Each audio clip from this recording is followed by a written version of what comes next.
ఓం నమో శ్రీ లక్ష్మీ వెంకటేశ్వరాయ. శ్రీ మహాగణాధిపతే నమః.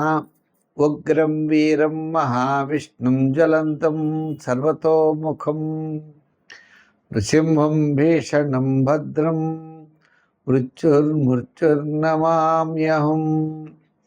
ప్రేక్షకులు నమస్కారాలు తెలియజేస్తూ ఈ వారం రాశి ఫలాలు జూలై 19 నుంచి జూలై 25 వరకు ఉన్నటువంటి గ్రహాల యొక్క పరిస్థితిని అనుసరించి మనం రాశి ఫలాలు తెలుసుకుందాం. అయితే ముందుగా మనకి ఈ 19 నుంచి 25 లోపల ముఖ్యమైనటువంటి పండుగలు చూసినట్లయితే 25వ తారీఖు తొలి ఏకాదశి అవుతోంది. శైల ఏకాదశి అంటారు. ఆ రోజు చాతుర్మాస్య ప్రారంభం. ఆషాఢ శుద్ధ ఏకాదశి లగాయతు.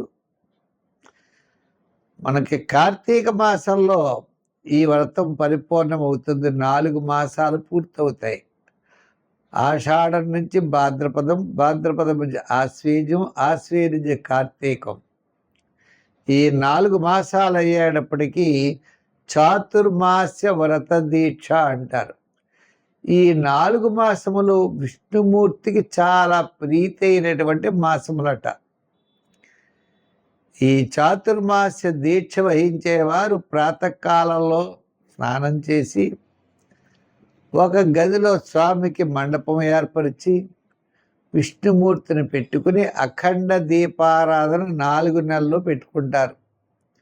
ఉదయం షోడశోపచారాల చేత పూజ చేసి స్వామివారికి నైవేద్యం పెట్టి ఆ ప్రసాదం స్వీకరిస్తూ కిందే పడుకుంటూ బ్రహ్మచర్యాన్ని పాటిస్తూ సాయంకాలం వేళ ఏకభుక్త ఒకేసారి రోజు ఆహారాన్ని స్వీకరిస్తూ సాయంకాలం వేళ కూడా స్వామివారికి షోడశోపచారాల చేత పూజ చేసి ఒక దీక్ష వహిస్తారు. ఇది చాతుర్మాస్య వ్రత దీక్ష అంటారు. ఈ 4 మాసాలు ఆ స్వామిని ధ్యానం చేస్తూ ఉండాలట. ఇది అయితే ఈ వారం మనకి మీనరాశిలో శని, కుంభరాశిలో రాహువు, వృషభ రాశిలో కుజుడు, రవి, గురులేమో కర్కాటక రాశిలో, మిథున రాశిలో బుధుడు, శుక్రుడు కేతువు సింహరాశిలో, చంద్రుడు కన్యా, తుల, వృశ్చిక రాశుల్లో ఈ వారం చంద్ర సంచారం ఉంటుంది. కుంభరాశి వారికి షష్టమంలో రవి. ఆత్మస్థైర్యం ఉంటుంది. ఎంతటి కార్యక్రమాన్నైనా మీరు పూర్తి చేయగలుగుతారు. చంద్రుడు అష్టమ, నవమ, దశమ స్థానాల్లో సంచారం కాబట్టి వారాంతమే ప్రోత్సాహకరంగా ఉండే అవకాశాలు ఉన్నాయి.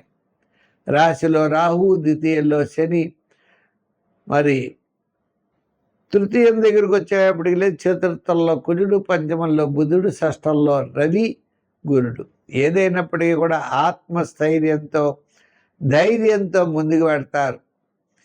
మిగిలిన గ్రహాలన్నీ కూడా సామాన్యంగా ఉన్నాయి. తద్వారా ఆలోచనలకు అనుకూలంగా జరగవు. ఇలా అనుకుంటే అలా జరుగుతాయి. ప్రతి పని కూడా 2-3 సార్లు తిరగవలసి వస్తుంది. మీకు రావాల్సినటువంటి డబ్బులు చాలా తక్కువ వస్తాయి. మీరు ఖర్చు పెట్టవలసినటువంటి పని ఎక్కువగా ఉంటుంది. ఏం చేస్తున్నారు అంటే ఏదో చేస్తున్నట్లు ఉంటుంది తప్ప మీ ఆలోచన విధానానికి తగ్గట్లుగా ఉండేటువంటి అవకాశాలు లేవు. ప్రతి పని సమస్య, చికాకులు ఉంటూ ఉంటాయి. ఆర్థికంగా ఎక్కువ ఖర్చు అవుతూ ఉంటుంది. ఏదైనా ఈ రాశి వారికి శాటర్న్ ప్రభావం కూడా ఎక్కువ. మిగిలిన గ్రహాలన్నీ కూడా ప్రమాదాలు ఇచ్చే అంత లేవు. అలా అని చెప్పి మీకు ప్రోత్సాహకరంగా లేవు. ఒక్క రవి తప్ప మిగిలిన గ్రహాలన్నీ కూడా అనుకూలంగా లేవు. అయితే ఈ రాశి వారు విద్యార్థులు శ్రద్ధగా చదవండి. రాజకీయ నాయకులకి మిశ్రమంగా ఉన్నది. వృత్తుల వారికి ఆర్థికపరమైన డెవలప్మెంట్స్ అంతంత మాత్రంగానే ఉన్నాయి. వ్యాపారపరమైనటువంటి డెవలప్మెంట్స్ కూడా సామాన్యంగా ఉన్నాయి. నూతనమైన వ్యాపార విషయాల్లో, పెట్టుబడుల విషయాల్లో, నూతనమైన వ్యక్తుల విషయాల్లో మనం బాగా డిస్కషన్ చేసుకుని ముందుకు వెళ్ళాలి. ఒక వాహనం కొనేటప్పుడు కానీ, వస్తువు కొనేటప్పుడు కానీ, ప్రయత్నాలు చేసేటప్పుడు కానీ వాటి మంచి చెడ్డలు తెలుసుకుని ముందుకు వెళ్ళడం చాలా అవసరం. ఈ రాశి వారు తప్పనిసరిగా వారాల్లో శనివారం చెయ్యండి. అభిషేకం శనివారం నాడు చెయ్యండి. దానాల్లో తిలదానం చెయ్యండి. కాకులకి ఆహారం పెట్టండి. ఇంకా సులువైన పని ఏంటి అంటే లక్ష్మీ నృసింహస్వామి వారికి రోజు వడపప్పు పానకం నైవేద్యం పెడుతూ ఉండండి. ఆ స్వామి మిమ్మల్ని చూసుకుంటారు. ఆయన అనుగ్రహంతో సర్వత్రా విజయం సాధించగలుగుతారు.